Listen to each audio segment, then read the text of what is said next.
The town's 4 beer stores closed. The decision about whether or not they'll reopen, still unclear. Walking in solidarity to stop suicide tonight, one mother on coping with her son's death. And spring blizzard. The snow's still falling at this hour in central Nebraska. Live from 7 Burlington Station, this is Omaha's news leader, KETV NewsWatch 7 at 5:30. And while they deal with the snow to our west, we get the heavy rain, wind, and cold temperatures. First, an update on what the metro should expect tonight. Meteorologist Sean Everson live with the upfront forecast so you can plan your evening. Hi, Sean. Hey, David. Rainy today, but this evening right now, at least in the metro, things calming down for just a bit. Just a few light showers out and about throughout the metro currently. More of that moderate rain pushing off to the north up near West Point, extending closer to Norfolk. But you can see off to the west, that transition from rain to snow. You see Newman Grove had a report a little bit earlier of snow mixing in with that rain, though no accumulation yet. I expect to see some of that rain transitioning more to snow as we go later this evening. Most of that snow has stayed off to the west, though, through central Nebraska, down through southwestern Nebraska and western Kansas, where we've seen many reports between 2 and 6 inches of snow. Most of that is there now. A winter weather advisory for most of central Nebraska. Only county included in that is Madison County and Norfolk. That goes into effect at midnight tonight and will be in effect through the day. That's where temperatures are in the mid-30s now, still 40s in Omaha. Currently breezy with wind speeds 10 to 25 miles per hour. We'll keep scattered light showers through the evening, keeping it breezy and cool. David? All right, Sean, thanks. Well, the snow stuck in parts of central Nebraska. Here's a look at roads in Kearney this afternoon. Slick conditions for people there. And here's the view from Lexington, Nebraska on the last day of April. Out there, some branches are snapping under the weight of snow and leaves. Well, now the battle over beer stores in White Clay. The liquor licenses expire at midnight, and after some legal maneuvers last week, it's unclear when or if the state will renew them. We send KETV NewsWatch 7's Camilla Ortiz on the road. She is live in White Clay with this afternoon's developments. And David, there's plenty of activity going on right here in White Clay, but it doesn't have to do with beer sales. Although it's their last day to sell alcohol before the licenses expire at midnight, nobody is selling. All the stores are currently closed. And right now, if you look here, there's a news conference going on with some activists. Some of the tribal leaders from the Pine Ridge Reservation are holding this informal conference, calling this an historic day, but not a day of celebration. The tribal representatives calling it a day of remembrance for all the people that lost their lives to homelessness, alcoholism, and crime on these streets. Now, we talked to several locals today here in White Clay. Most in fact, say they're glad the stores are closed and hope they stay closed. Listen to what one woman had to say. To see our families, relatives laying on the streets, getting beat up and dying from cirrhosis, and our children, our unborn children who have FAS, and they have to live with that the rest of their life. They'll never go away. So I'm happy this is going away, and I hope it stays away. And again, I'm told although all 4 liquor stores are typically open on Sunday, for some reason today, none of them are open. None of them are selling beer. Again, an informal news conference happening right now with some of the tribal leaders we were listening in. Many somber. Again, not a day of celebration, but a step in the right direction is what many of the tribal representatives are saying. We'll, of course, bring you more information, more details, and more reaction from the community here around White Clay. Tune in to KETV NewsWatch 7 at 10 o'clock. For now, live in White Clay, Camilla Ortiz, KETV NewsWatch 7. All right, Camilla, thank you. And developing tonight from Iowa, authorities suspect car trouble for a deadly crash near the town of Adair. Happened along I-80 around 11:30 last night. Reports show 45-year-old Both Thok of Bellevue died at the scene when his car broke down and got hit by a semi. A passenger in his car, 42-year-old Kek Yak of Omaha, got hurt and went to the hospital in Adair. The driver of the semi had minor injuries. Another deadly crash last night, this time in Stanton County, northwest of the metro. Deputies say an SUV lost control and rolled about 3 miles east of Norfolk. 3 people were inside. The crash threw 2 of them out, including 19-year-old Bo Kellogg of Norfolk. He died at the hospital. Deputies cited 2 others for minor in possession. Investigators say nobody was wearing a seatbelt. And in Omaha, a woman gets hit by a car near 29th and Ames. This scene around 3 this morning. The driver who hit her drove away, but police say they found a vehicle a short time later. There's no word on any arrest tonight. Doctors are treating the woman for serious injuries. Well, they're walking to bring people out of the darkness and to stop suicide. Today's event at UNO hoping to remind people struggling with those thoughts they can find help.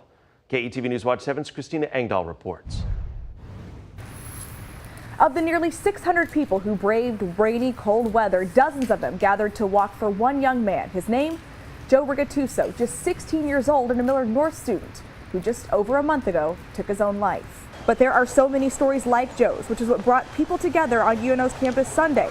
Experts with the American Foundation for Suicide Prevention estimate in Nebraska, we lose someone to suicide every 2 days. So this Out of the Darkness walk raises money for suicide education, prevention, and awareness. Not only does this help raise funds, it shows families suffering sudden loss they're not alone.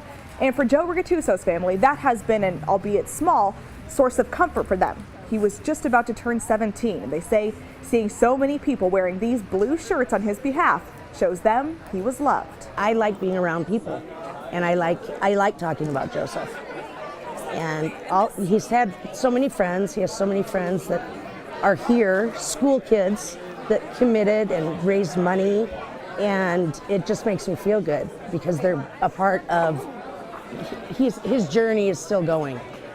The next Out of the Darkness walk is on September 10th, but you can continue to donate to this cause until June 30th.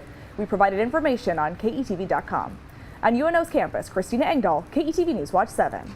We have Crime Stoppers coverage at 5:30. It takes us to Northwest Omaha. Police say a teenager got shot in the leg outside of an apartment near 106th and Birch. It was during a drug deal and attempted robbery around 11:30 last night. The victim, 17-year-old Christopher Ward. He went to the hospital for treatment, but the two suspects got away. Police did arrest a 20-year-old and a 19-year-old on drug charges. And a slew of overnight robberies kept officers busy. One of them happened just after 1 this morning near 31st and L at Club Tequila. There's no word on any suspects there. About 45 minutes later, another robbery at the Buc-ee's gas station near 160th and Center. An employee told officers a man pulled a gun and demanded cash. He's still on the run tonight. Call Crime Stoppers at 402-444-STOP if you can help investigators in either case. Firefighters blame candles for sparking the fire that killed a family's dog. Happened around 11:15 last night near 138th and Center. The fire started in one of the bedrooms and forced 2 people out. A few hours later, a vacant house near 19th and Burdette goes up in flames. It is a total loss tonight, and investigators don't know what started it.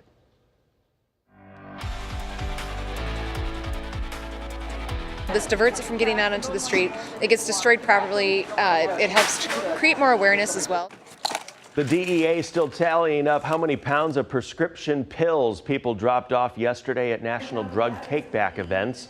Its goal to fight the prescription drug addiction crisis affecting so many. Here in the metro, people participating dropped off more than 4,200 pounds at locations around the area. If you missed yesterday's event, many pharmacies in Nebraska will accept unwanted drugs year-round.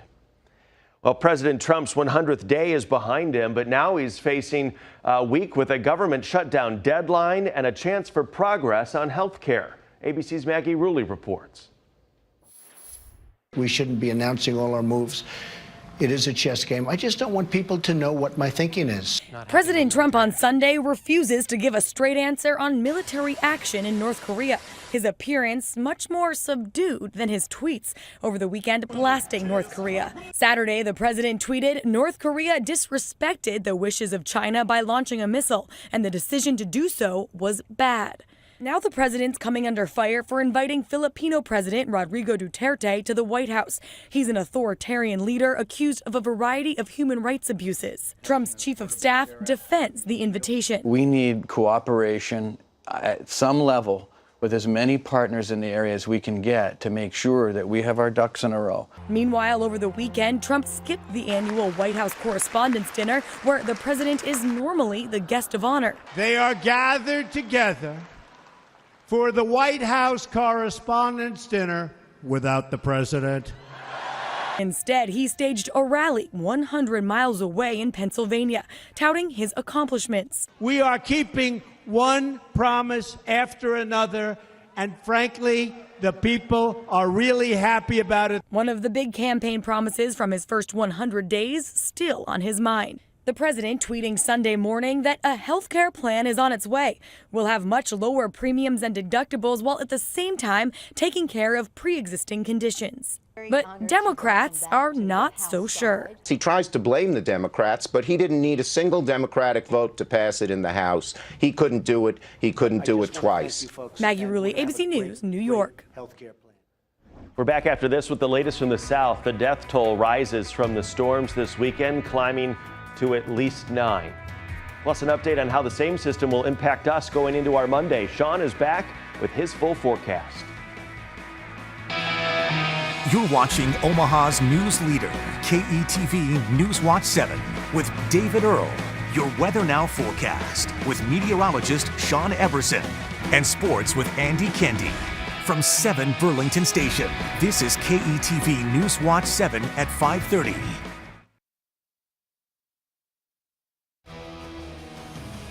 We're back at 5:30 with the breaking news from the South tonight. The death toll is rising after storms spawned tornadoes in Texas and flooding in Arkansas. It's the same storm system hitting us with steady rain.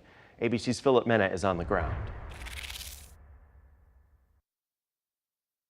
There is a tornado crossing the road right in front of us. At least 4 people are dead and dozens more injured when 3 tornadoes slammed several towns east of Dallas late Saturday night, destroying homes, snapping trees, and flipping over cars. ABC's own Marcy Gonzalez spoke to some of the people hit hard by the devastation in Texas. By the time we got everybody inside and we got the doors closed, we could hear the roar. God, there was stuff in the air. Authorities in Canton, near where one of the twisters landed, touring the mayhem. The damage was extensive in the affected areas. I've just driven through some of it, and it is heartbreaking. Here you see a tornado gutting this Dodge car dealership, flipping over pickup trucks like toys. Ernestine Cook driving out to see the damage. Her son used to work here. I'm just devastated. What could have happened to all these people that took care of us, and my son could have been in there? Meanwhile, overnight, flooding from heavy rain sweeping across the Midwest, leaving homes and cars completely underwater.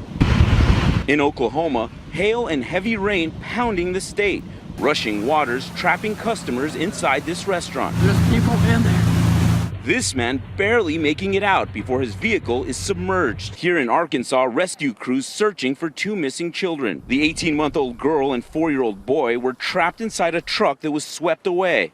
Their mother managed to escape. Philip Mena, ABC News, Madison County, Arkansas.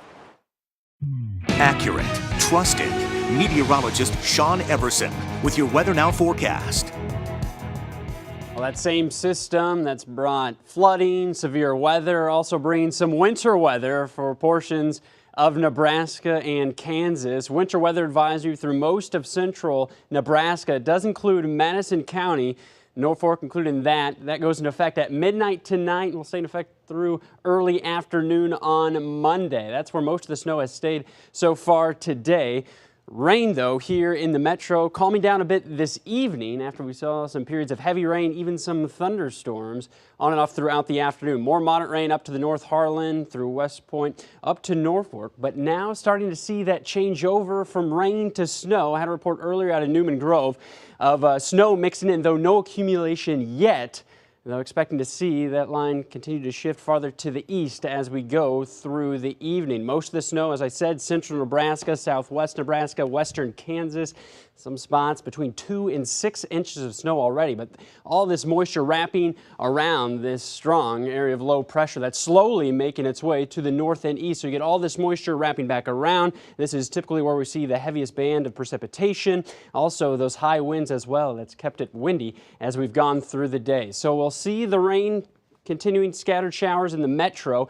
That snow rain mix off to the west. This latest run keeping most of it out of the viewing area until we go overnight. And you can see even in Omaha, we could see a brief mixture of rain, snow as we go into tomorrow morning, but most of that moisture is moving out. Then by noon, everything starts to dry up. Clouds depart by the afternoon, but still some gusty northwest winds as we go through the day. So snow with that model only hinting at about an inch in Norfolk. I think between about 1 and 2 inches likely. Some spots isolated 2 to 4. Some slushy accumulation on the grass, Fremont to Kim, but here in Omaha, ground temperatures too warm.